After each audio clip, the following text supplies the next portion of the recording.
মন্দির এবং গির্জায় পাহারা বসাতে হবে বললেন নিশাত।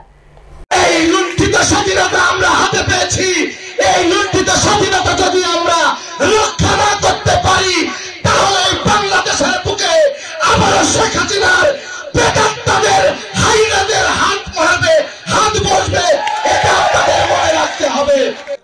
উপবিষ্ট এবং আজকের এই সমাবেশে আমার পাশে মঞ্চে উপবিষ্ট ইউনিয়ন বিএনপি, উপজেলা বিএনপি এবং উপজেলা যুবদল, ছাত্রদল, স্বেচ্ছাসেবক দল সহ সকল অঙ্গ সংগঠনের নেতৃবৃন্দকে জানাই আমার প্রাণপ্রিয় সংগঠন বাংলাদেশ জাতীয়তাবাদী ছাত্রদল কুষ্টিয়া জেলা শাখার পক্ষ থেকে রক্তিম অভিনন্দন এবং শুভেচ্ছা। সংগ্রামী সাথী ও বন্ধুরা, সময় সংক্ষিপ্ততার কারণে সকলের নাম বলে সম্মান প্রদর্শন না করতে পারার জন্য সকলের কাছে ক্ষমা চাচ্ছি। সংগ্রামী সাথী ও বন্ধুরা, আপনারা সবাই অবগত আছেন 2008 সালে পাতানো একটি নির্বাচনের মধ্য দিয়ে, সেনা শাসনের মধ্য দিয়ে বাংলাদেশে একটি স্বৈরাচারী জুলুমবাদ, একটি ডাইনি সরকারের উদ্ভব হয়েছিল।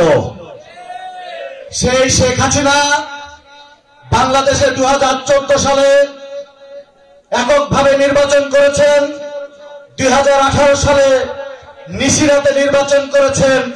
শেষ যে নির্বাচন সে করেছেন প্রতিটা ভোট কেন্দ্র দখল করে অবৈধভাবে নির্বাচন করে পুনরায় তার ক্ষমতা টিকিয়ে রাখার জন্য আপ্রাণ চেষ্টা করেছিলেন।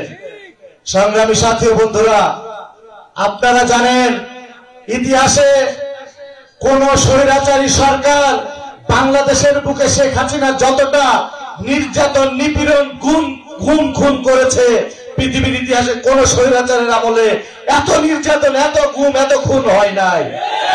বাংলাদেশের পৃথিবীর ইতিহাসে সব থেকে নির্যাতনকারী সরকার, সব থেকে অবৈধ সরকার হলো শেখ হাসিনার সরকার।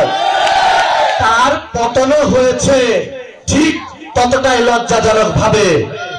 বাংলাদেশ থেকে পালানো লেগেছে তার কতটা লজ্জাজনক আপনারা কল্পনা করতে পারেন। বাংলাদেশে আজকে সাধারণ ছাত্র জনতা বুকের তাজা রক্ত ঢেলে দিয়ে আজকে আমাদের সাধারণ জনগণকে যে স্বাধীনতা এনে দিয়েছে, আমি মনে করি এই স্বাধীনতা রক্ষার দায়িত্ব শুধু বিএনপির না, এই স্বাধীনতা রক্ষার দায়িত্ব বাংলাদেশের 16 কোটি জনগণের। এই লুণ্ঠিত স্বাধীনতা আমরা হাতে পেয়েছি, এই লুণ্ঠিত স্বাধীনতা যদি আমরা রক্ষা না করতে পারি তাহলে বাংলাদেশের বুকে আবারও শেখ হাসিনার প্রেতাত্মাদের হাইনাদের হাত মারবে, হাত বসবে, এটা আপনাদের মনে রাখতে হবে।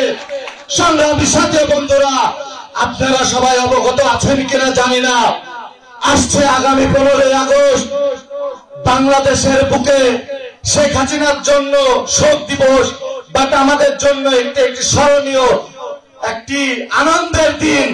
যেই দিনে বাংলাদেশের একদলীয় রাজনৈতিকরণ, স্বৈর শাসক শেখ মুজিবের পতন হয়েছিল, সেই শেখ মুজিবের মৃত্যুবার্ষিকী।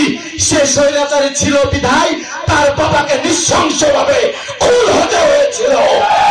সেইভাবে শেখ হাসিনা যদি আজকে দেশ থেকে পালিয়ে না যেত, তার বাবার থেকে লজ্জাজনক ভাবে শেখ হাসিনা বাংলাদেশের জনগণ পিটিয়ে হত্যা করত।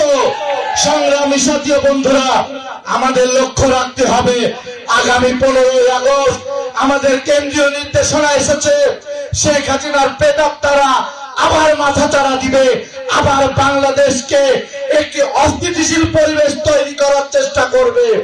আমি বিএনপি সহ সকল অঙ্গ সংগঠন এবং বাংলাদেশের সকল জনগণকে বলতে চাই, আপনারা একত্রিত হন। তাদের হাতে একটি যন্ত্র আছে বাংলাদেশে, সাম্প্রদায়িক দাঙ্গা।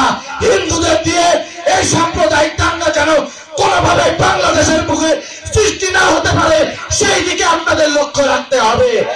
যে কোনোভাবে 14ই আগস্ট সকাল থেকে আপনারা সবাই মুসলমান হিন্দু ভাই ভাই মনে করে প্রতিটা মন্দির আপনারা পাহারা দিবেন, প্রতিটা গির্জা পাহারা দিবেন।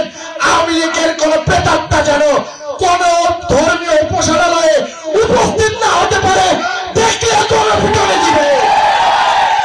সংগ্রামী সাথী ও বন্ধুরা, বক্তব্য দীর্ঘায়িত করব না। আজকে মঞ্চে অনেক বিএনপির নেতা কর্মীরা উপস্থিত আছেন। সকলে আমার অভিভাবক, আপনাদের সকলের কাছে আমি বিনীতভাবে অনুরোধ জানাবো, বাংলাদেশে আওয়ামী লীগ সরকার এবং তাদের প্রেতাত্মারা যে পরিমাণ নির্যাতন করেছে, আপনাদের কাছে করজোড়ে অনুরোধ।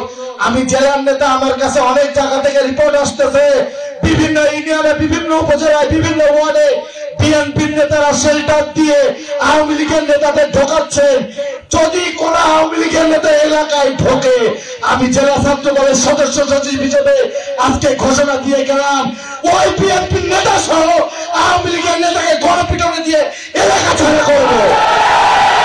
একটা আওয়ামী লীগের প্রেতাত্মা কুষ্টিয়া এবং মিরপুর উপজেলায় অবস্থান করতে পারবে না। সংগ্রামী সাথী বন্ধুরা, বক্তব্য দীর্ঘায়িত করব না। আজকে আমাদের যে ভাইরা শহীদ হয়েছেন স্বৈরাচারী হাসিনা পতন আন্দোলনে, সকলের জন্য দোয়া হবে। আপনারা সবাই দোয়ায় উপস্থিত থাকবেন। তাদের রূহের মাগফিরাত কামনা করি। মহান আল্লাহ তাআলা তাদেরকে জান্নাতুল ফেরদৌস দান করুক। সংগ্রামী সাথী বন্ধুরা, আল্লাহ হাফেজ। সবাই ভালো থাকবেন। আসসালামু আলাইকুম। বাংলাদেশ জিন্দাবাদ, বাংলাদেশ জাতীয়তাবাদী ছাত্র দল জিন্দাবাদ, তারুণ্যের অহংকার তারেক রহমান জিন্দাবাদ, বেগম খালেদা জিয়া জিন্দাবাদ, শহীদ জিয়া অমর হোক। সকলকে ধন্যবাদ।